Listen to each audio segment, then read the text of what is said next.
Hello, hello. Welcome to another episode of the Protein Bros podcast. I am your host, Jeff Wasserman. With me is my co-host, Kyle Combs. What's going on, guys? And today is a very special day. We have on here Sir Caleb Blankenship, a.k.a. Blank Slate Fitness, a.k.a. the only Indianapolis Colts fan you or me or anybody else knows. Go Wins. Yeah. Owner of Bodyshop Gym. That's right. So bottom line, we want to get into what the whole Protein Bros podcast is about, first and foremost, guys. We know how difficult it really is to make a living in the fitness community. It's very difficult to go from somebody who is working as an hourly trainer or a fitness instructor, or working the counter at a supplement store and then somehow turning that into a full-time career. And we want to bring on some of the most influential people we've met along the way in our journey who have helped us get to this point and support them and tell their stories. And so Caleb is a very, very instrumental guy in this story, and we want to share it with y'all. So Caleb, tell us a little bit about you so far, man. What are you doing right now, and when did you move to Kansas City? Man, right now, just running the gym. It's growing really well. What is the gym? I'm sorry. The gym is Bodyshop Gym and Personal Training. And where is that? Overland Park. So we're off 103rd and 69 Highway. One-of-a-kind gym, all hand-picked equipment, 24 hours a day. I don't really know anywhere around that's doing that right now. An atmosphere that really can't be matched. Like, we're really cultivating great people in that gym. Everyone wants to see everyone win. It's just hard to find nowadays. You know what I mean? To find people that want to see other people win as bad as they want to win. Yeah, I mean, I think support is very, very important, especially when you're trying to get started in your journey. Yeah. There's a lot of self-doubt that creeps in, and so it's nice to have more established people around you who are rooting for your success, Yeah. And so how do you feel like that's happening at the Body Shop? What are you guys doing that is unique to get that kind of culture? We're just putting customer service A1. We're letting people know that, like, we care about you. We don't just care about your money. With customer service, if you truly care about the person, the money comes later. And they kind of do the groundwork for you. We have people that message me at 9 o'clock at night because someone's in the gym and they don't recognize them. They're like, hey, is this person a member? Like, we don't know who they are. They're like playing security for you. Yeah, they'll play security. They'll do everything like that. I have packages left outside. They'll bring them in, send them by my office. They leave. They'll leave their attachments at the gym for people to use. They'll leave their belts at the gym for people to use. One of our members even leaves his supplements out there. Like, if someone wants to get an extra scoop of something, like, they can just grab it. That's awesome. That's awesome. Yeah, I wonder where he gets those. I don't know. I have to ask him. You have to plug the place where you get. Anyways, I want to say it was like Supplement Superstore or some weird place like that. I don't know. They're up and coming. Definitely not weird. They do a Definitely good awesome job. place. Are you and dude, this is cool because it's like I didn't know this about your gym so far. So, full disclosure, everybody listening, we've known Caleb for years and years and years, but him as a gym owner is new. It's new for us, and you guys are just at the 1 year mark. Is that right? Not even less than a year. December 18th will be 1 year, and then we'll have S2 out there, and we're gonna do a big community open gym, big workout. Nice. Yeah, have kind of grand opening and have everyone out with a new addition as well. So we'll get into that here in a sec, but where we met Caleb was World Gym. I remember you were starting to train there, and an ancient relic. Yeah, let's pour one out. Let's pour one out for World Gym right now. Oh man, R.I.P. Sad times. You were the up and coming trainer in that gym, and we had just moved here. What was that? 2017, 16. It was 17 when we had this talk. So my son was just born. Yeah, and I just started April 17. Yeah, and so I'll never forget this. We pulled aside our buddy who was also training there at the time, Justin Williams. Shout out Justin. So he's been on the show as well. And I texted Justin. I said, hey man, we're getting ready to open a location in Shawnee, Kansas. And that was right down the street from World Gym. And I said, who do you think's the hardest working trainer at that gym? Like, who's hustling? Who has your respect? The hardest, basically. Yeah. And he said, Caleb Blankenship, no doubt. He had nobody else. He didn't listen to anybody else. And it didn't, it wasn't to say that, he didn't respect other trainers. It was just that you were sticking out as somebody who truly wanted it. You know what I mean? Yeah. And so, ironically, you came into our store that night, and I was like, "Holy shit, this is divine intervention!" Right before Christmas. Mm-hmm. Yeah.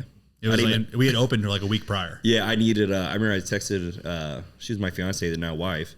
I was like, "Hey, I need some protein because we were going to Florida in the morning to visit family." I said, "There's some place called S2. I have no idea what it is. I just see shirts everywhere. It's like a mile away. I'm going to go." Okay, well. take your time. We have literally nothing to do. And then I talked to you. I had no idea who you were. And apparently my clients were in there like peddling out my cards. Yeah. And then, it kind of just went downhill from there. Yeah, dude. I would say uphill. Yeah. Uphill. I was like, good. It was a good thing. So what were you doing before World Gym? Were you living in Indianapolis? No. So actually, Florida, right? Yeah. I moved out of Indy when I was 13.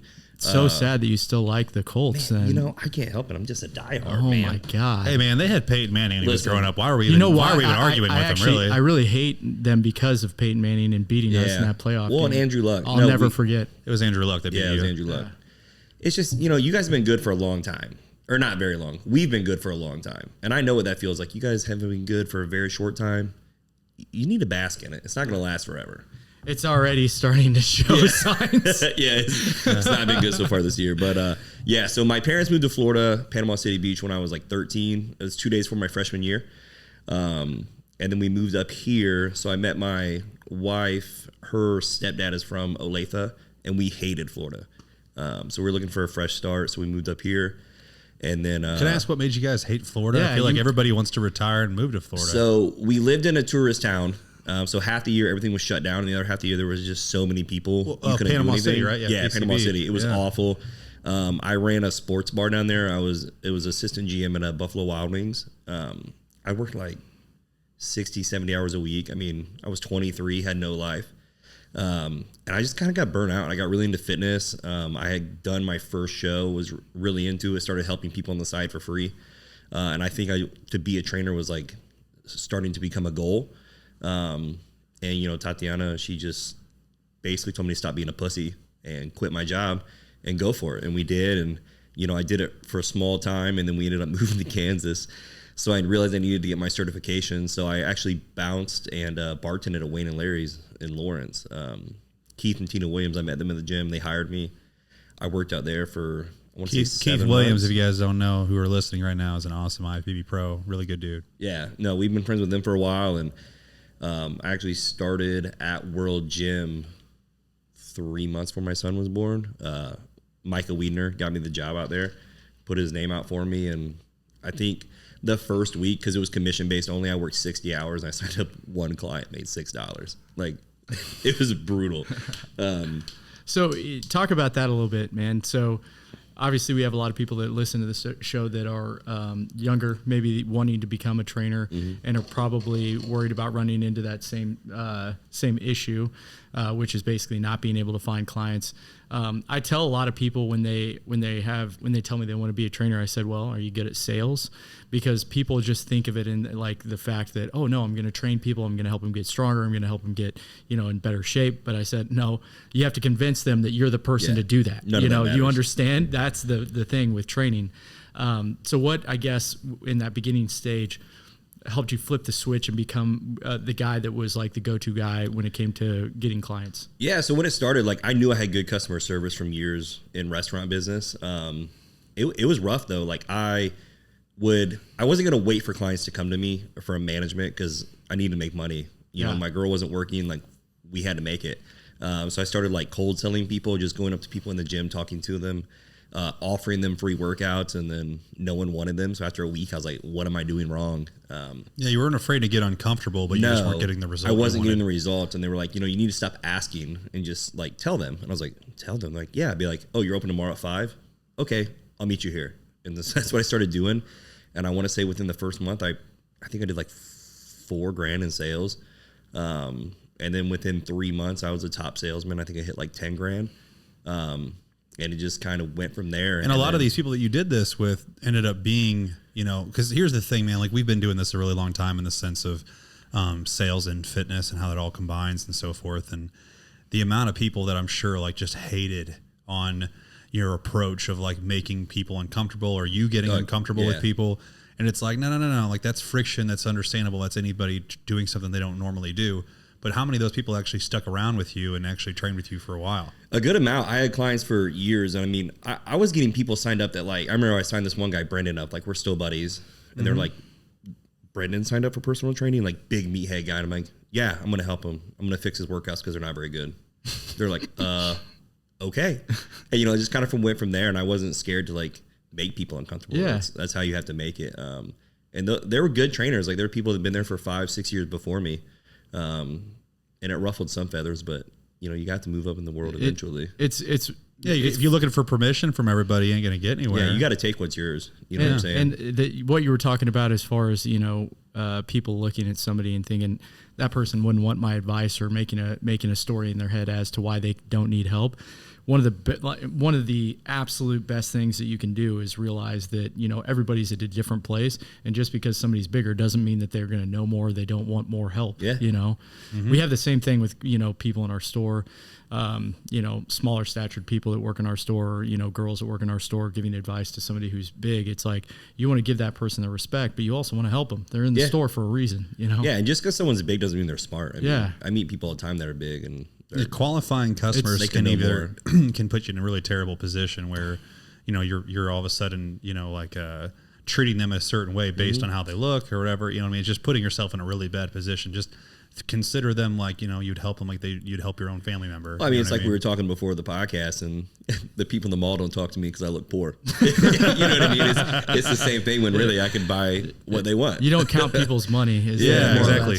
Don't count your money. Just, dude, what do they need help with, and help them all the way. Like, quit. Exactly. You know? It's funny how many people you talk to. Fitness is just such a genetic thing that it's like you could talk to somebody who's jacked out of their mind, and they don't, you know, they're like, I just, you know, kind of go lift. I don't really follow a program. I don't follow any kind of like diet. And then you could talk to somebody who maybe is a natural pro that started at, you know, 130 pounds. Now they're 170 pounds, and they're just completely dialed in. Yeah. You know, and it's such a wide spectrum that you just have to approach, like you were saying, everybody with the thought of like, I'm not going to judge.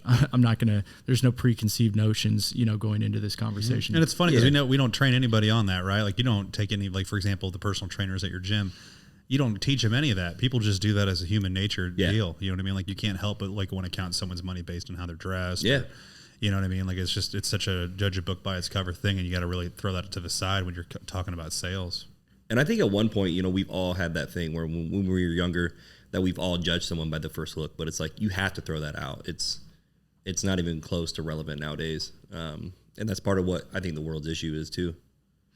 I agree, man. So, what got you into bodybuilding? You said you started bodybuilding when you were in working at Buffalo Wild Wings as a manager. What made you want to get into bodybuilding? What was a specific thing that kind of triggered that? Man, so I did competitive powerlifting in high school, but I was just always so fat. Like, I was strong, but you just couldn't tell. And I was just tired of being like the fat kid with all my friends. You know, we all wanted abs at one point. We see the fitness models, and they get all the girls, you know what I mean? When greased abs. Yeah, greased abs, when that's not even true. You know what I'm saying? So one of my buddies got me into it, and I started going to the gym at like 5 a.m. every day. I really got into it, found a coach, and I was like, you know, everyone, I've been working out for a year. I'm going to do a show. It's time.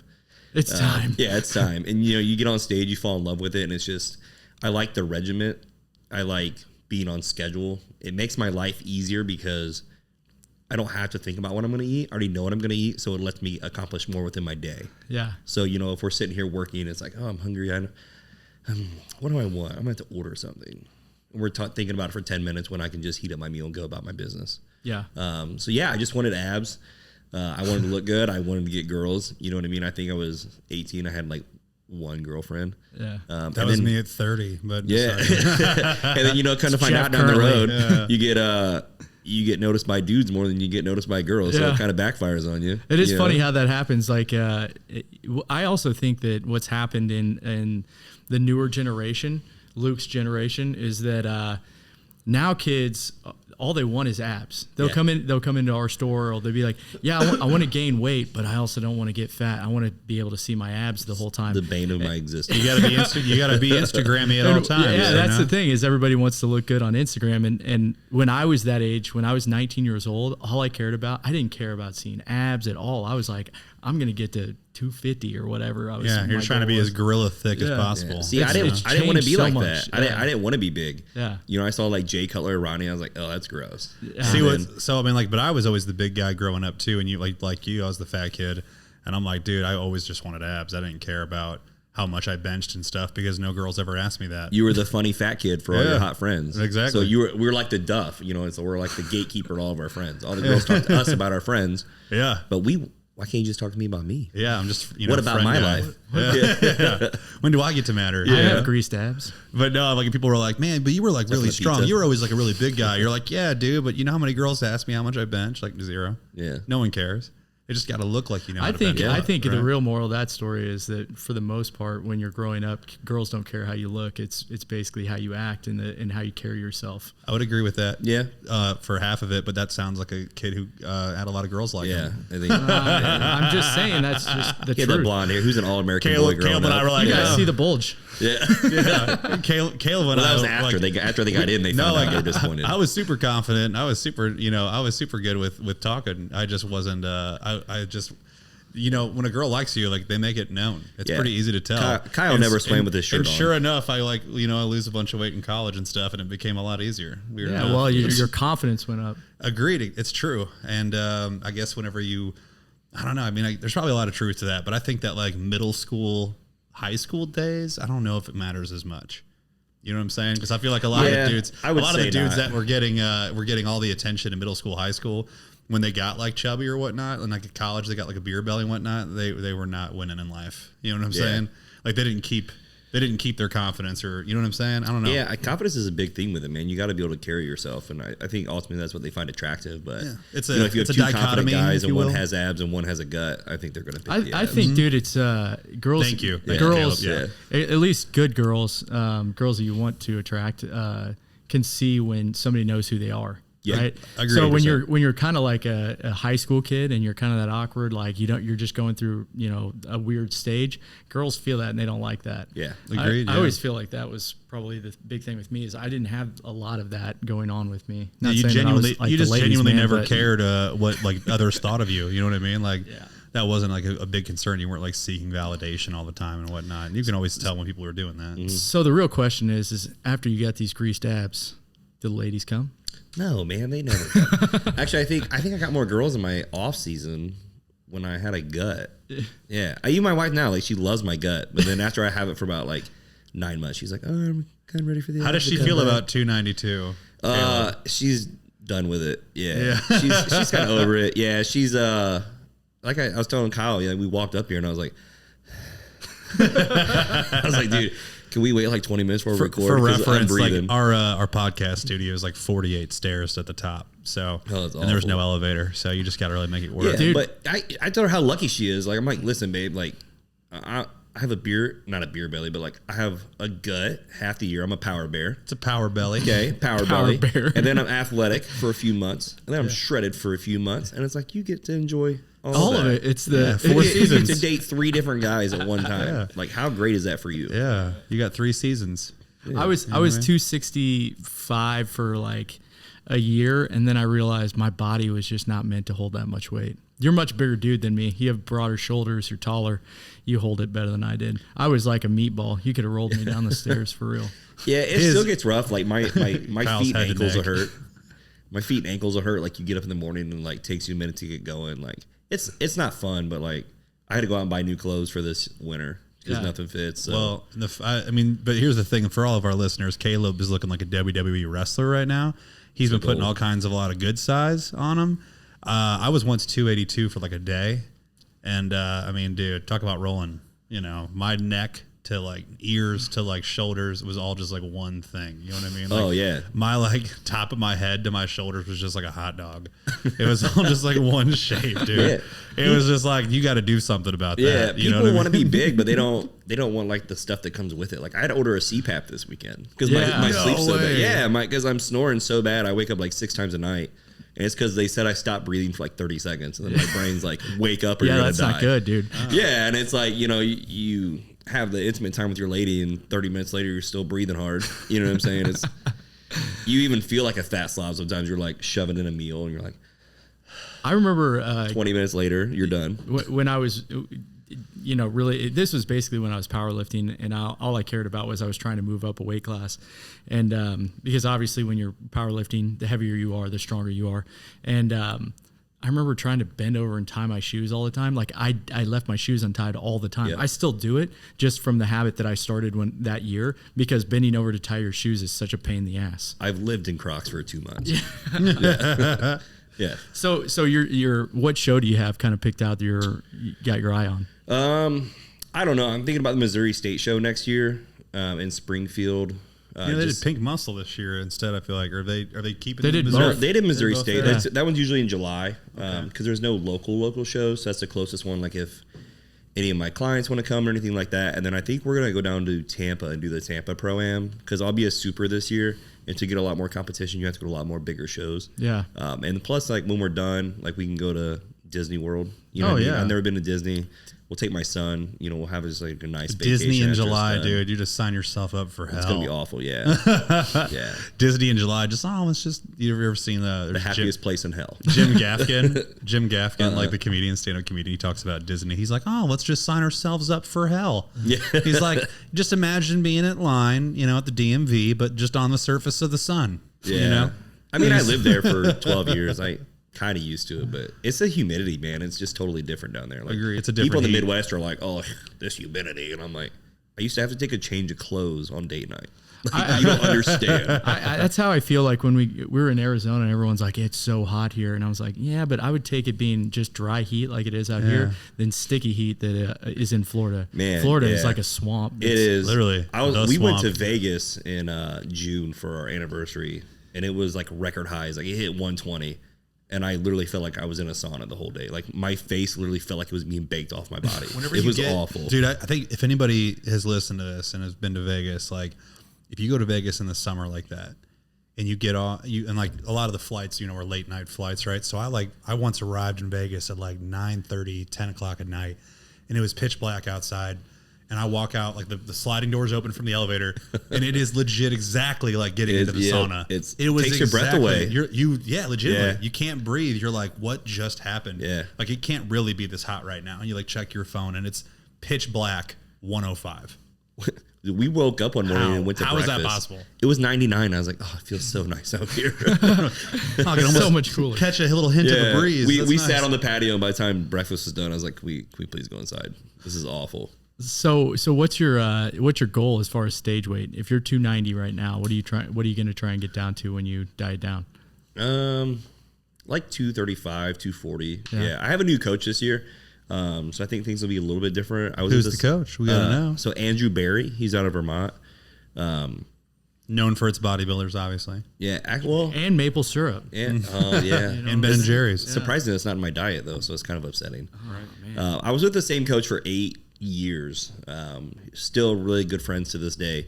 Was the best man at my wedding. I think I just needed to move on to bigger things. I think with what I do also for a living, I need to keep learning from people. And part of that is like, I've only ever, I know more than one way to diet someone. Like I do it all the time, but it's like, I've only learned like his principles and the things I've learned on my own. So I want to keep moving on and learning from other people within the industry. Evolve. I get you. And plus I was the biggest guy he had ever worked with. So, and the bigger you get, the harder things get when you diet. Mm-hmm. So I needed someone who was more used to bigger guys. Right. It was someone who can gets your physique. Exactly. And it's worked really well. Like, I've been with him for 5 months and I've put on like 30 pounds. What would you attest? Like, can you give me like one key point that like you had learned so far from your new coach? The food. Yeah. Like the type of food or the quality of food? No, the quantity. Cause we were trying to move up a weight class from heavies to supers and I was eating and I felt like I was fat, but I felt like I was getting fatter. So I was about to start cutting my food down and he literally doubled my food and I just filled out. So it was like, I was almost too flat and my performance improved. My strength just skyrocketed. On an average day, I'm eating like 4,000 calories, which I know doesn't sound like a lot, but when it's nothing but clean food, like it's hard to get there on chicken and rice. The volume that you have to eat, I remember, when I was that heavy, it was just, man, I could put down some basmati rice, and you'd have to put a ton of it down. And I'd put barbecue sauce on everything. You had to try and get calories up in any way possible. Man, yeah, the barbecue can be your lifesaver. Actually, you have this new ones. It's called from a place called Gaines Bakery in Texas. They're all like 30 calories or less. So they're like, are they taste good? Oh, they're amazing. Yeah, the guy's a bodybuilder. Bakery? Gaines Bakery, yeah. They're all like $10 to $15 a bottle, but holy shit. Sounds like okay, so we've been in the supplement industry a long time. And if it's called Gaines Bakery, I'm assuming it's somebody who's also in the bodybuilding community. Yeah. He just turned pro last year. Right. So, and they have a whole restaurant. And it's just like, and they do sauce. These are sauces they use in their restaurant. Of course. And he bottles and sells them. I'm actually going to try. I'm in the process of trying to get a hold of them. I'm filling out the paperwork for it to be a distributor. I want to be a distributor, for the gym. That's cool. Which should be perfect. The thing is, I'm like, this is only a matter of time when these kind of places blow up. We get like the lawsuit like a year later where it's like, there's actually 110 calories in all these bottles. That does happen a lot. It happens way too often. It happens in the protein bar market quite a bit. Well, didn't that happen with like Bang and their caffeine? Dude, it's honestly like everything that sounds too good to be true, typically. It is, yeah. Dude, there was a time where, like the amino spiking. I mean, it's like every time, things get up on the map. I mean, dude, even Quest bars.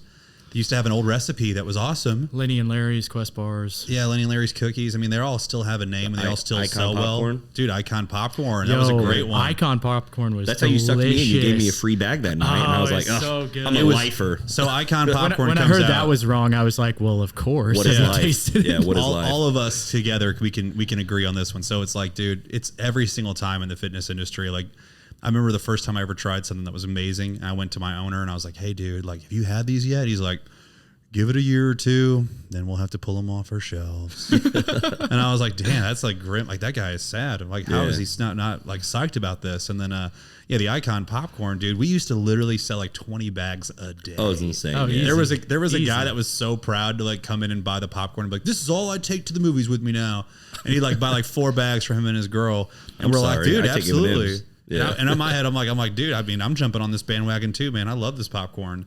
And God, dude, how much was it off? It was like the sugar content was literally quadrupled. That's insane. Yeah, it was pretty bad, but it tasted so good. And you know what? Like, do we still have the freedom? That Girl Scout cookie? Man, freedom. Was it like Thin Mint or something? Oh, dude, my favorite ever was just like the peanut butter white chocolate. So silly good. Yeah, So, I need another bag of that. Just knowing full well that it sucks for you, but it was good. So speaking of bodybuilding, did you watch the Olympia? I did, man. What's your opinion? Man, this is like the first year I watched it, and I like didn't root for anyone. I was just happy to see I know it sounds stupid, but like there were so many new people. Yeah. Changing of the guard, if you will. There was changing of the guard. I think Rami won. I think right now he kind of came in at that point where the older guys were getting old and the new guys just aren't good enough yet. Yeah. And I think he'll continue to improve and win multiple. Probably like 5 or 6. This is the first year he was with Chad, isn't it? Chad Nichols. Second year. Yeah. Second. So second year he's won it then too. The thing with Rami is that he's able to keep his waist tight enough to where his physique just looks freaky for how big he is. So this year he was actually kind of undersized from last year because they said he didn't train for like 6 months post Olympia. I saw that. Chad posted that. Yeah. I was like, wow, that's crazy. He looked nutty, but the top 3 were exactly the same. And you had like Hunter and Nick. They came in the top 5. Dude. They were awesome. What would you have put Hunter in front of Nick? Man, Oof. I think it was a toss up. Honestly, I think what it came down to was that like Hunter's just prettier. I was just about and if to you say look that. at the top 4, they were all pretty. Yeah. You know what I mean? Like even though Rami's a mass monster, he's pretty. Yeah. Brandon's pretty. Hottie is just completely shredded, which he was like 219 on stage. For our listeners that don't follow bodybuilding as closely, Caleb, could you tell us what pretty would stand for in this instance? Yeah, just so elaborate on that. So, of course, bodybuilding is freaky looking, but when you look at physiques, there are like just ugly shapes. Like people's bodies don't flow well together. Symmetrics. They have no symmetrics or nothing. They're just gnarly looking. And then there's bodies who are like perfectly symmetrical. Their physique, they have a tiny waist, wide shoulders, big legs, small joints, and they just look physically, just visually appealing. Like you would want to look like that because they're pretty. You know what I mean? Like no one really wanted to look like Marcus Rule back in the day because his physique was so ugly, but it was so huge and gnarly that it was cool. He was also hammering cigs on the side too. Oh my God. And then like Burger King. Yeah. Like, I don't understand. I don't know how he didn't die. I know. He's alive too. Yeah, I he's came still across going, him on man. Instagram. Yeah, the other day. he's still I was going. Jeez. But that guy was like, I remember growing up and seeing pictures of him and being like, well, that's just the biggest human I've ever seen ever. He was free. Like all of his shots were just like most musculars. Like yes. Side chest, it was just like a sideways most muscular. When I think pretty, I think of like Phil Heath early in his career, or Flex his physique was Wheeler. beautiful. Yeah. The gift. Yeah, those are just like the round muscle bellies, the insertion points where you're like, dude, that person's just not human. Yeah. You know? Like his back double literally looked like it was like 4 feet thick. Yeah. It was insane. Nick, though, he is the epitome of a freak. Like his abs and like his, the only thing I think he needs to work on is his legs. And that's crazy because his legs are huge, obviously. They're huge, yeah. He like more sweep just to make his physique flow better. Yeah. But like people hate on him for his veins, and it's like, dude, it's not like he asked to have varicose veins. Yeah. Like he can't help that. But like from the back, like his back and his waist is so tiny from the back. It's like what happens when you turn to the front. Yeah. But he's just so big, and what's cool about Nick is that he's the epitome of like, watch me. Yeah. Like you say I can't do it, I'm gonna do it. Dude, I remember seeing pictures of him when he was like, he had to have been like 19. This was 4 years ago or 5 years ago. How old is he now? Do you know? I think he's like 25. Yeah. So 24. This was probably, he was 20 or something. And I remember he won at a local show and maybe RX Muscle or somebody threw his picture up there and was like, look at this kid. Yeah. You know, and he was a light heavy then. Yeah. And he was like one of those guys where you just looked at him and you're like, wow, that guy's he's gonna do something. Yeah. And it's crazy that he won the Arnold right into the Olympia, top 5 in the Olympia. That says something, you know, for sure. Did you happen to reach out to Chad at all in the sense of because he lives so close? So this is actually really cool. So Jordan Ward and I went to Springfield to watch the show, and we went to Pink train. Muscle. Yeah, we went to go watch Pink Muscle. We went to train at Rage, and we were training, and Chad and Rami walked in, and so they started training. That's cool. So that was really cool. But what was weird is that like Rami didn't really look that big in clothes. Like he looked big, and then it's like once you seen him with his clothes off, it's like where does it come from? Yeah. And I was talking to Chad because they're actually talking about bringing some shows back to OP next year. And I offered him like an open gym and everything like that for athletes, anyone who comes into town. But we went upstairs to change, and they walked in and started posing. So like Jordan and I stood like literally 10 feet away. I'd already taken my pants off, so I'm just awkwardly standing there pantsless. And I was like, I don't even care. And we're just like watching Rami pose for like 10 minutes. Like it was really cool. I was like, man, we don't have to go to the show now. Like let's just go like home. Step up and just go side to side with them just for fun. No, I just You're stood already there pantsless, ready to go. Pantsless in the corner. Yeah. All I needed was my VR goggles. For everybody, for anybody who doesn't know, Big Rami is the best bodybuilder in the world, and that was a week after he had just won he was biggest literally the next show. weekend. He was next 305. Like, I mean, he was insane. And then it was like, we seen him in person pose, and it was like, I mean, yeah, he's big, but like, I don't get it. And then you see him on stage, and you're like, holy shit. Yeah. Like, Right. where does that come from? Like, I just saw you 5 feet away, and you weren't that big. I mean, he's big. Don't get me wrong. I'm not saying he's not big. He was huge. But it's like, once he gets on stage, it translates 10 times. Yeah. Like, it's insane. Yeah. And he's such a nice guy. Like, he talked to us for like 10 minutes. Like, he had his translator there. Like, he's one of the nicest people you've ever met, really. That's awesome. crazy. I mean, I can't imagine being in a foreign country where no one spoke my language and tried to, I couldn't even try to be a dick, I guess. It's like, what are you going to do? They're not going to understand my cuss He's words getting at better, you. though, at speaking It's English. a lot better, yeah. I think he has a translator there just to help, but like it is getting better. But like over there in Egypt, man, like he's like a movie star. No doubt. sure. Like they throw parades for him when he comes home, like after he wins, like it's crazy.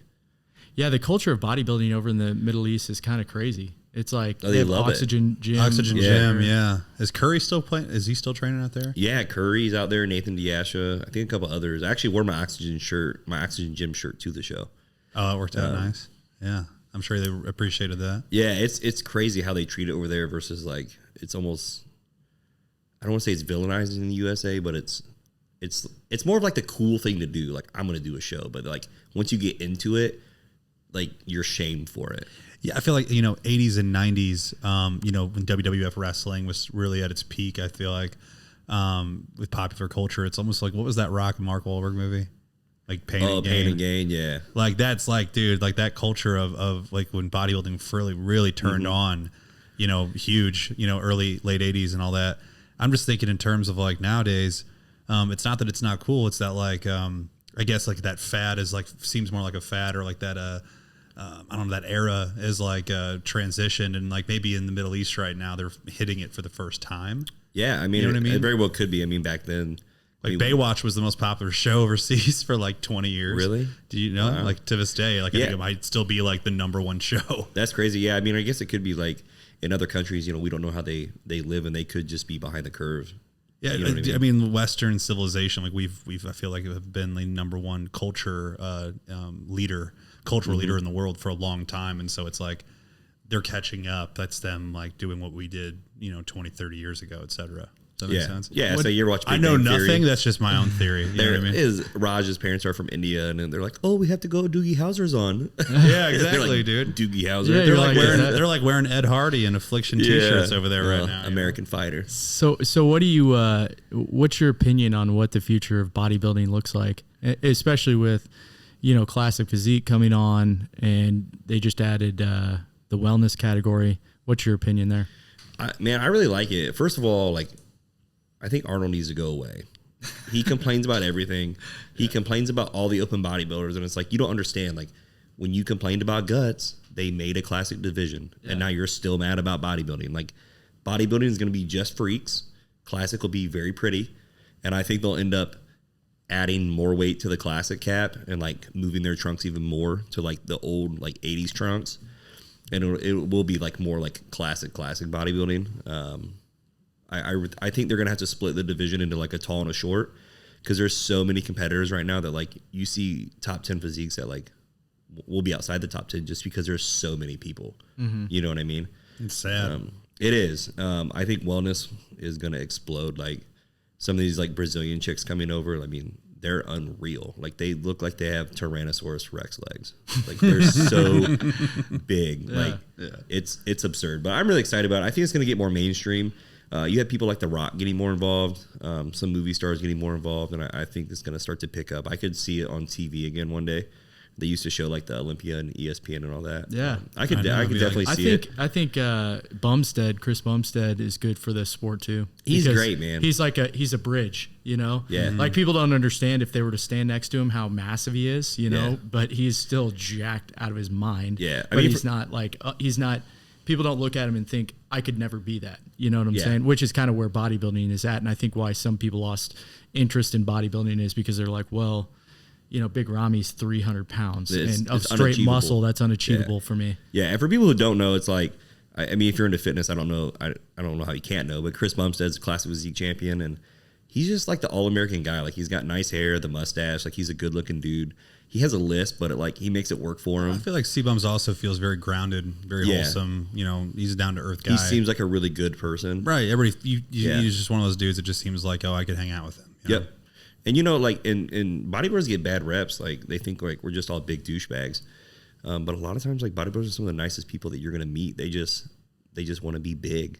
They just want to do their own thing and be left alone. For sure. Like, if you need help, they'll help you. I think anybody who has longevity in the sport has been humbled in some way, shape, or form, and I 100%. Think I think every young bodybuilder probably has to transition from I started doing this because I had some kind of insecurity somewhere, and transition it to I want to win. Now I'm really looking at it as a sport. No longer am I doing this to like prove something to myself, but more because I'm genuinely competitive and I want to win. You know what I mean? And that transition, I think, changes from people acting selfish versus, acting in a way that seemed more professional. Yeah. I would say 100% of bodybuilders get into the sport, one, because they're insecure about something, or two, because they were like an addict at some point in their life, and it's like fitness got them into it, but they found something to pour their like addiction into. Does that make sense? Like with fitness and eating, became more addicted to the gym. Yeah, exactly. There's also, in bodybuilding, I feel there's just there's a big difference between what you said earlier when you said, I actually enjoy eating and living a bodybuilding lifestyle. It's meant for me. It's something that I do, and I'm happier doing it. And then the guys that you meet that all they do is complain along the way. Yeah. And you're like, oh dude, you shouldn't be a bodybuilder, man. Yeah, you're complaining about the lifestyle that literally just defines bodybuilding. So why are you doing it? We get to do this. Like there are nations like with what you guys work with Haiti and stuff like that. Like they just want a meal. Oh, and like we have all these meals available. Oh, I have to eat 4,000 calories a day. Yeah. Okay, well this person is hoping for 40 calories today. You have to look at it differently. Like it can get boring, but it's like you get to do it, you choose to do it, and it's just like don't complain. You know what I mean? It's like people would be happy to be able to do this. No doubt, man. It's so hard for, I mean, again, I think that's just a younger generation. And I think we all kind of, you grow up as you go through this and go through those kind of struggles, you realize how stupid your first world problems really are. Yeah. Yeah. And people ask me all the time, oh, you want Max to get into bodybuilding? I'm like, not really. Like, I want him to kind of just live his life, but live close to a train. If anybody's hearing that, dear God, that's loud. I didn't even hear anything. Oh man, it was a train horn. How's dad life, man? What advice can you give me for having a boy? I'm officially 3.5 weeks away from having a boy, and what advice would you give me? Your life's gonna be turned upside down. Like, he has so much energy. I swear to God, that kid hasn't napped in like 3 years. I'm already tired from my other two. I don't get it. Like, he goes to bed at 9 p.m. Whether he goes to bed at 9 p.m., 7 p.m., 11, he's up at like 7 a.m. every day. Yeah. And he's in my bed waking me up because he wants to cuddle. That's great. Cuddles are great. Yeah.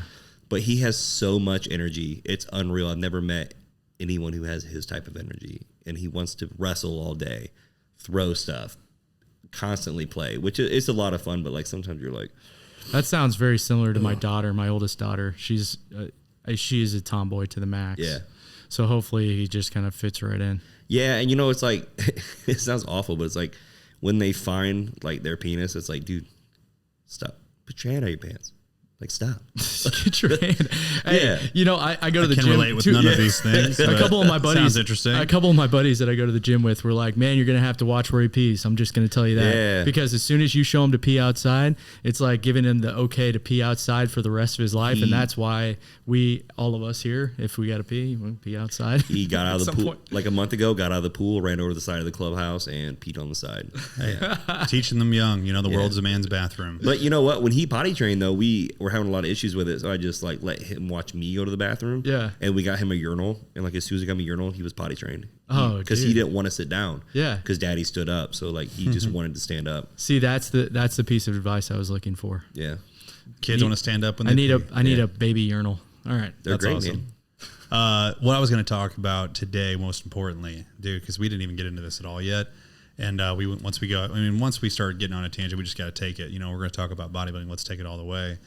But when you went to World Gym and you were there for a while, you had we didn't go to this at all. So everybody listening, Caleb was a trainer, and he wasn't too good to be like an hourly trainer where he got straight commission starting off at like a big commercial gym.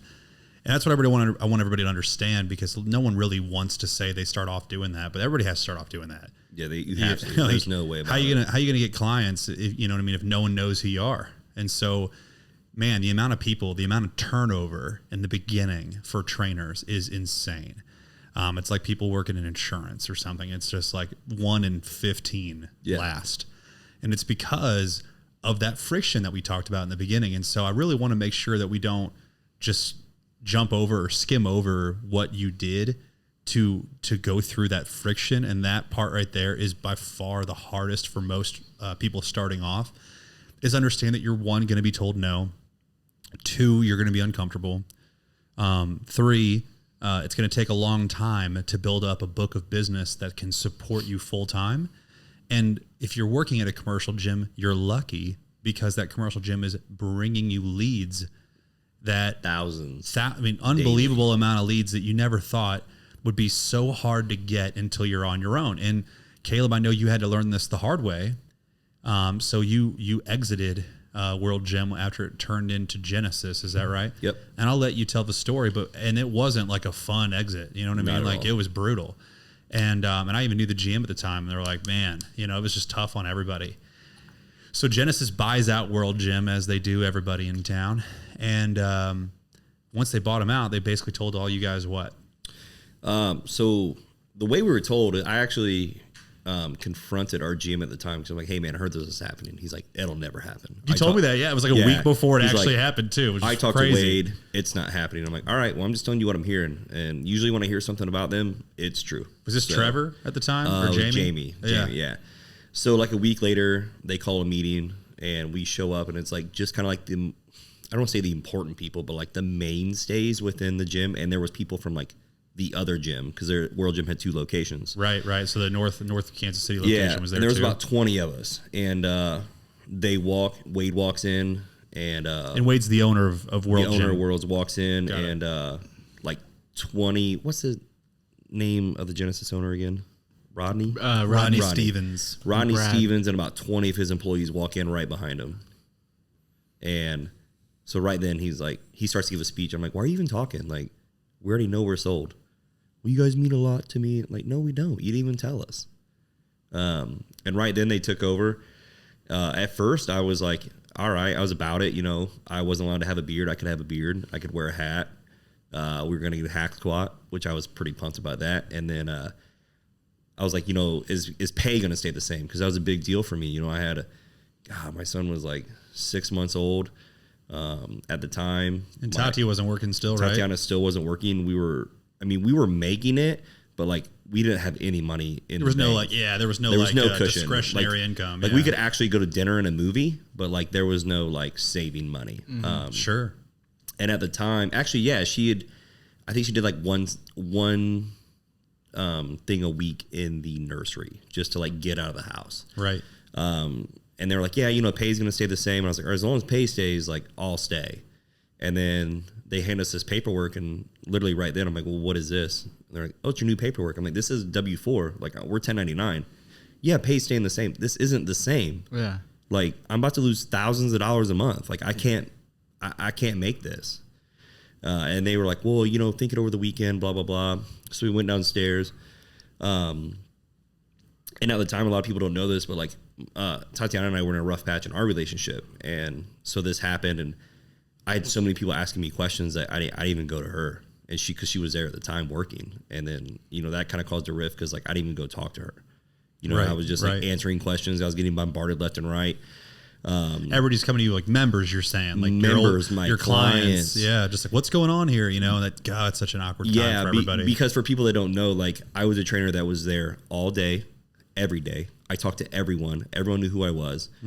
So a lot of people were asking me questions, and then so we went home, we talked about it, and we decided that we were going to leave and try to go do our own thing. So we went to like 10 different gyms. We finally found a place that would take us. JQ's BFit 2, you know, it's a nice little locally owned gym.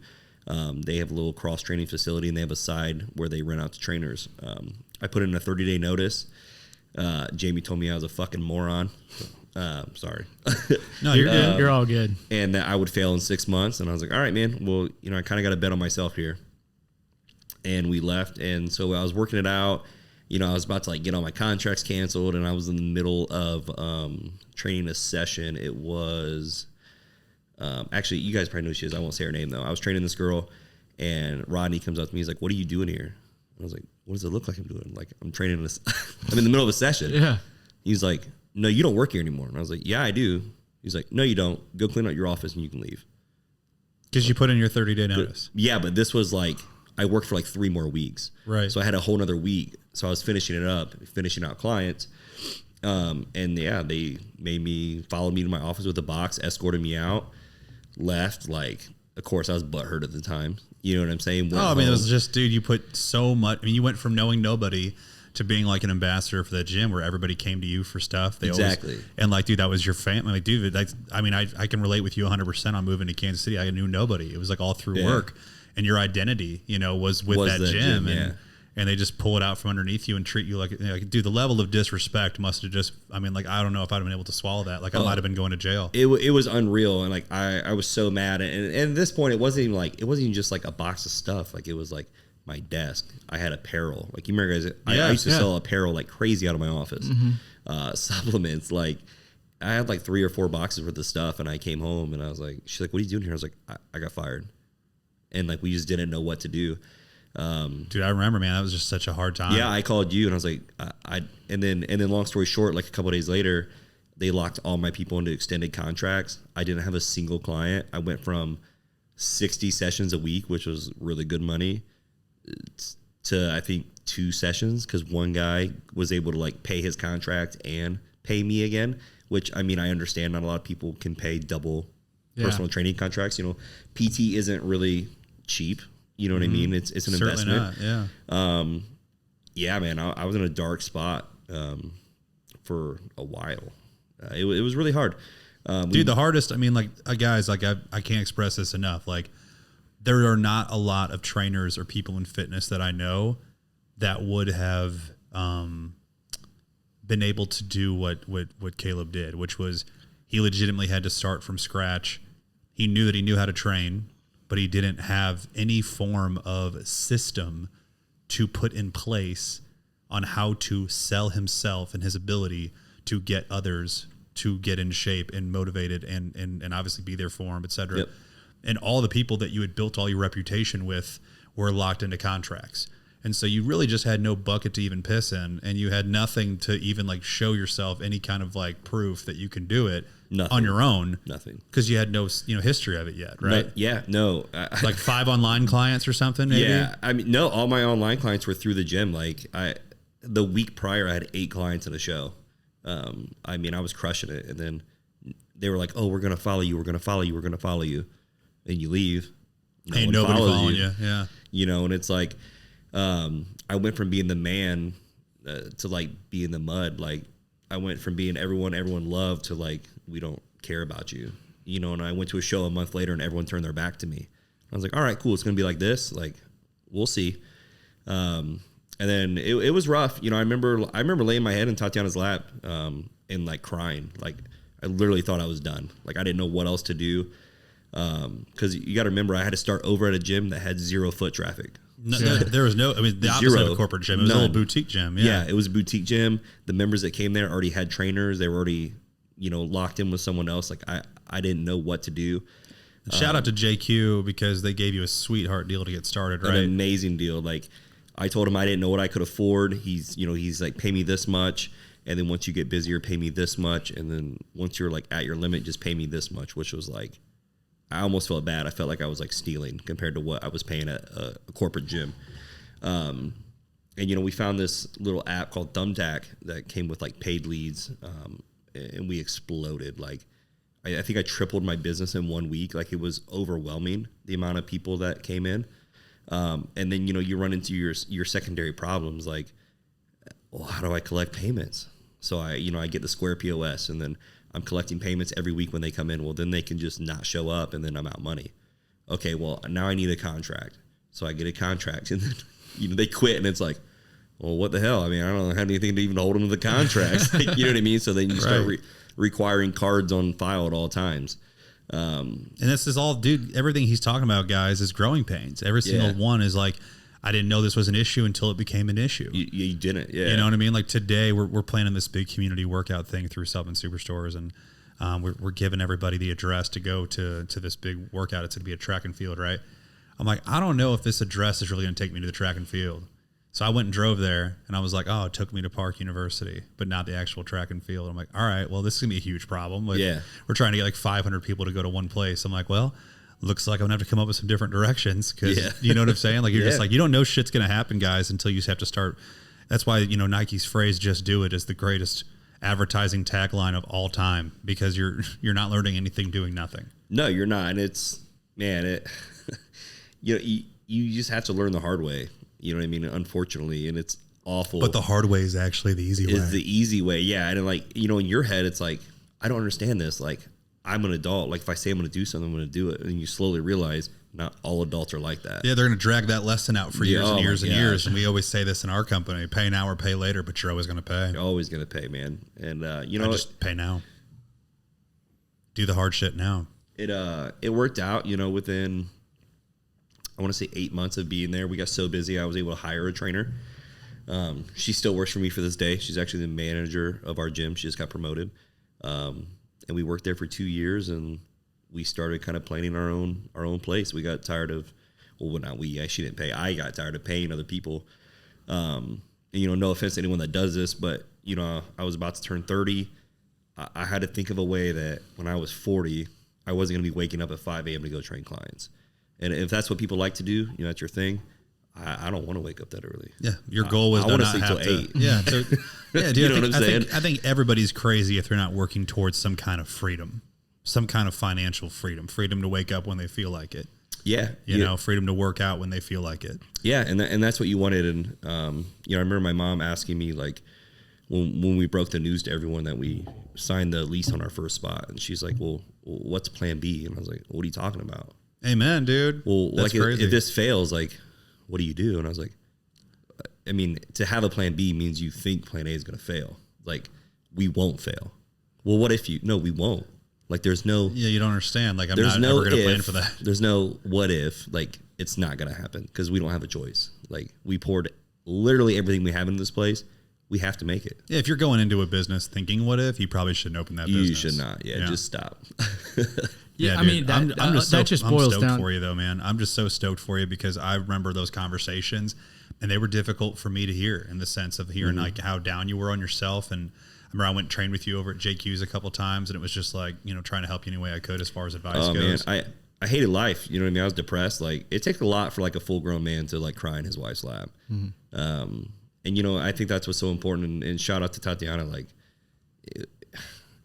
I could like clean up elephant poop at a circus, and as long as I was happy and our bills were paid, she'd be happy. No doubt. You know what I mean? No doubt. She's amazing. But, you know, she picked me back up and, kind of like shoved me back out the door, and we got it rolling. You know what I'm saying? Mm-hmm. Dude, that right there is a very important component to all this, man. You get the wrong girl next to you, you get the wrong, you know, person in your life, and that whole situation is just fucked. Yeah. You know what I'm saying? Because a lot of people, they have a partner in their life that basically kicks people while they're down. Yeah. What do you mean you lost your job? What do you mean you got fired? What do you mean we're not going to be able to do this? I'm trying to buy this, blah, blah, blah, blah, blah. Dude, and the thing is those partners are more common than, you know, the one you that you would expect. Yeah. Right, I mean, man. I've had crazy. people that want to train for us, and like their spouse or girlfriend they're not allowed to train females. And it's like, it's kind of part of the game. Pull the eject button. That's what I'm saying. It's like, you know, and it's just a trust thing. It's like, you know, when Tatiana's co-work, well, she's quitting her job. She only works like 1 day a week. But they're like, you're okay with Caleb having like naked pictures on his phone? First of all, they're not naked. Okay. Right. They're in like a swimsuit or like underwear, but it's like, that's just part of my job. You don't look at it sexually. Yeah. You look at it as a job. Yeah. You know what I mean? And it's like, it's just having that trust in your spouse. And it's like, if you can't trust them to do your job, like the relationship's never. And we all work. know like the inappropriate trainer. We all know one. We all probably more than one. Yeah, it's just, but it's one of those things where you have to, like you were talking about, like with trust. It's just one of those things where it's like, well, I know my spouse, you know, and that's just not that's not his style. You know what I'm saying? Yeah. Like, I think the trust goes deeper than that too, man, because, you know, when you were going through all that, she trusted that you were going to get out of it. Yeah. That's what my wife has always said too. She's like, I've never really worried about what our future was going to look like because I always knew that you would figure it out. Yeah, I always knew 100%. that, like, my wife knows that she's seen me work 80 hours a week and she's seen me basically just, you know, go do whatever it takes. Do whatever it takes. And obviously she's seen what, you know, you would do the same thing. If anything, it's almost the other way where they're worried about having to kind of pull you back because like you want to make it for them so bad that you don't lose track of them, but it's like, you almost get too invested into work and then you need to pull back a little bit. Yeah. You know what I'm saying? So it's like, you got to kind of, it's hard to find a balance. Like when you're trying to make something work, I really don't think you can be balanced. You have to invest it. And you know what I mean? Like, just like when we were open the gym, like the story of that is just how we got open. I mean, it wasn't balanced. You know what I mean? It can cause issues, but it's like, you have to have that spouse that like, they see the vision and they see the long-term deal. Yeah. And they let it go because they know what is happening. Yeah, do what we have to do now so we can do what we want to do later. Exactly. There's so many people out there though that they're not willing to get uncomfortable like that, and then that's where they end up working in the same job for 30 years, and they basically get to a point where they're unhappy with what they're doing, and they're like, what have I been doing? And it's just like, well, man, you could have taken this risk when you were younger and been unbalanced for 5 years and it'd have paid off, but. And that's something we were used to. Like, we were used to being uncomfortable. Like, when we met, we moved cross country. Like, we had zero money. Like, I had some settlement money left from a car wreck that I almost got killed in, and we lived on that for like a month while I tried to find a job. When she was pregnant, like, I was looking for a change in parking lots for like Chick-fil-A ice cream. We had no money. Like, when she gave birth, my phone got shut off, or our phones got shut off. Dude, I remember you telling me that. Because we didn't have money. It was either buy groceries or buy that. Like, protein powder was going on credit cards. So, like, we could be uncomfortable. It wasn't a big deal. It's just, like, can you be uncomfortable together and still be happy? Can you be happy without money? Yeah, man. It was because if you can be happy without money, when you have money, you're golden. The money wasn't even the big stressor. I feel like it was like, dude, it was an identity crisis. Yeah. You just worked so fucking hard to get yourself into a position where you guys were feeling more comfortable, and it got ripped out, completely ripped. Yeah. And let's, to be fair on both ends, it's like you could have kept working there. Right? Yeah, I could have. But you would have had to like restart all that. But you were like, dude, I've already built myself to this point. I can't go down another couple pegs just because you guys bought a gym. Yeah, and I mean, at the time, it's like I could have worked there, but I mean, let's look at the big picture. I worked 6 a.m. to noon, and then 4 to 8, 5 days a week, and then 7 to 1 on Saturday. I wasn't a good father. I never saw my son. I didn't know what he liked because I was a provider. Because we had to make it. Mm-hmm. So what? I'm supposed to work from 6 a.m. to 8 for the same amount of money because you guys are going to tax me so much? Like, that's not the same. And we just kind of had to think, like, let's just risk it. You know what I mean? It ended up being the best thing that we did. I don't think there's a single trainer left that's from that era. That's still a Genesis. Not there. No, I think some of them went out to Cheese Fit and stuff like that. But I saw that, which is awesome. Yeah, it's great. They're still doing it. I'm stoked for them. 100% stoked for them. I'm saying that like there ain't one longevity trainer at Genesis, I think, that like is psyched about working there, and that just says something about the the culture there, and good for them on their growth, and the guy being an entrepreneur, and Rodney's a hell of an entrepreneur, it sounds like, but just when the people that work for you aren't happy about working there, that's sad. We have people that work there that work out at my gym because they don't even want to work out there. Dude, I don't blame them. And if you're making money there, good for you. It's just one of those things where it's like, it's just a shame because people should have the opportunity to enjoy where they work. Yeah. It's sad when you can't love what you do. And part of us maybe we just consider ourselves really lucky, or maybe we take it for granted that we can make a living doing what we actually love. Dude, you want to hear something crazy? A lot of people can't do that. I got a buddy who's a GM who just left there. Right? Really? Yeah, he just left there. And he got a call from the man himself, right? And he said, hey man, like, what's going on with you? Why are you leaving? I had big plans for you. We got 2 more clubs we're about to acquire. I was thinking about you for, regional manager position, blah, blah, blah, blah, blah. And like in his resignation, he was just like, you know what, man, I just had some fundamental differences as far as like how to make money. I think that we can both do the exact same thing and just do it in different ways. And I think that would make me happier. And I thought that was so cool, that like that guy got to a place in his life where he felt like he could say that to, the owner of the entire Stood up company. To the man, literally. Yeah. Then the dude that, the same dude that treated you like dirt, this guy, now he's kissing ass. And my buddy is just like, yeah, man, I'm gonna be honest with you. Like, I wish you all the best, but like, you could give me any position, and the position's not really what I care about. It was, actually enjoying helping people every day. And that's not your goal. Yeah. 100%. Regardless of what those radio ads say. Yeah. So, gosh, you know what? I think that was an awesome note. The last thing that I wanted to talk about, Bodyshop, man. So for somebody who doesn't know about your gym, what you stand for, why you opened it, what you see in the future, give everybody an idea as to what you guys stand for. Yeah, man. I know it sounds dumb, but like we want to be the absolute best. Like we want to be a gym, but with the customer service of like a Chick-fil-A or an S2. You know what I mean? We want you to come in. We want you to feel loved. We want you to know that we want you to spend your money there because you love to be there. And that's totally the vibe I get from everybody that works out there. That it's just it's a family. It's a family. It really is. And like when people sign up, I tell them welcome to the family. Like I'm not like, hey, congrats on joining the gym. Yeah. You know what I mean? And it's like our trainers, they're bought into the vision. They know what we want to do. They know that we're here to help people, not just take money. And if we've had trainers that have interviewed with us that, we just felt like that we wouldn't be the best fit. Like we're not going to bring just anyone in just to make more money. And I think ultimately, like you may be missing out now, but like it'll pay off later. It's growing really fast. We're actually in the middle of expanding right now. We grew so fast at the beginning that we're just out of room already. And luckily we had some units next to us, and we're going to be doubling in size. Hopefully it should be done within the next month. Congrats, dude. Yeah. Thank you. It's it was kind of a headache, growing pains. Like we just got opened, and then a couple months later, I was like, oh, we should have went bigger. The growing pains never go away. Growing pains, they always.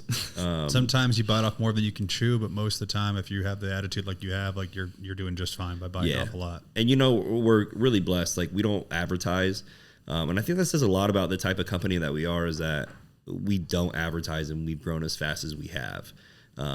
People tell all their friends about us. They post us on social media. They leave us Google reviews. You know what I mean? We have 5. They're all 5 stars. Mm-hmm. Word of mouth's always the best, man. People want to tell other people about us. Like they want to buy all of our apparel. You know what I mean? I just made an apparel order yesterday for some crew necks. More train soft shirts? No, man, that caused a big rift. No, these are actually really cool. My wife designed these. She does a lot of stuff like behind the scenes for the gym. Yeah. She's a big part, and it's just a normal crew neck, but it has like, it looks like a bald eagle, like clenching a barbell, but the wings are like out. So it's kind of cool just for the time and place that our country's in, like, I don't know, freedom and fitness. You know what I'm saying? Yeah. But they're really cool. They have like a really like 90s retro vibe. Love that. But anyways, you already have people ask me like when those are going to be in because they want to buy one in each color. And we just want to keep growing, we just want to keep being better, like, having more equipment, better equipment, providing stuff that people want. You guys want a deadlift platform. Okay, we don't have one. Let's get a deadlift platform. You guys need more squat racks. Oh, let's find a way to get another squat rack in here because we need more squat racks. It sounds stupid, but like a gym, one time I said this and she's like, don't ever say that again, but it's like a gym for the people. Like we want to be what you guys want. Like if you guys want something, we want to get it. Yeah, dude. Like, I mean, like this is business 101. I mean, you're genuinely caring about your client, listening to them and giving them what they're looking for because the customer's never wrong. Exactly. So either they're going to get what they ask for or they're going to find it elsewhere. 100%. Yeah. And so like, dude, I mean, like, it's amazing how people overcomplicate this shit, but you're just solving people's problems, it's man. Not hard. Yeah. You're solving their problems and you're doing it in a way that they know that you care. And I think that's the most important part. And if we go all the way back to Caleb day one and Caleb walking up to 100 people and everybody saying screw off, it's because they didn't know you cared. Yeah. Okay. They cared. They knew that you cared about you, right, in the beginning. And I think you've learned over just the amount of repetitions that you've had with dealing with people, people don't care what you know until they know you care. Yeah. And so you started telling them about, all the ways that you can genuinely help them versus them helping you. And dude, look at the amount of word of mouth that you have now. Yeah. And that's a big thing. Like, especially the people that work for us, they know that like, we don't just care about you in work. Like we literally care about your life. Like if you're having hard issues in life, like we want to know. You can talk to us. We're there for you. And the same thing with our members, man. If you trust is a hard thing to build with people sometimes, but we want to be there for our members too. If you guys need anything, like let us know. And we're just gonna keep progressing. 5 years from now, we'll have another location. We want it to be kind of like because we're going to be about 5,000 square feet on this one. Mm-hmm. We want our next one to be around 10 to 15, a little more, I don't want to say commercialized, but kind of like a standard bigger gym. Mm-hmm. Matching equipment this time, you know what I mean? Because everything's just mixed match right now. Mm-hmm. A little more clean looking. Yeah. Now that we're not clean, but something like visually appealing. Maybe Yeah, scalable, if you will. Yeah. And we want to be there and have 2 locations. And then we're kind of just thinking that right now, and who knows after that. But we will have 2 locations, without a doubt. I don't doubt you, man. Within Overland awesome. Park or Shawnee, or actually, you guys have a sweet spot down by you guys on Shawnee Mission that used to be a gym. Oh yeah, we know all about that. Kind of have my eye on. We actually opened that store assuming that gym was going to still be there. Yeah, there's some good rat nests in that building now. I hear. Anyway. Yeah, well, I can clean them out. No we worries. did all the work for this one. Well, I don't know why we can't do it again. Where can the people find you, Caleb? Yeah, so I mean, you can find my personal information on Blank Slate Fitness. Or at Blank Slate Fitness _91 on Instagram. Our gym is at Bodyshop Gym and Training. Facebook is just Bodyshop Gym and Training. And 10344 Maston Street. Come by and see us anytime, Monday through Friday. Monday through Thursday is 9 to 7. Fridays are 9 to 6. That our staff is there. If they mention the podcast, they get a free workout the first time, right? Mention the podcast. Actually, anyone, you don't even have to mention the podcast. Mention the podcast, but if you just come in from any S2 location and you were told to come there by an employee, you get a free day. That's awesome, dude. Yeah. That's awesome.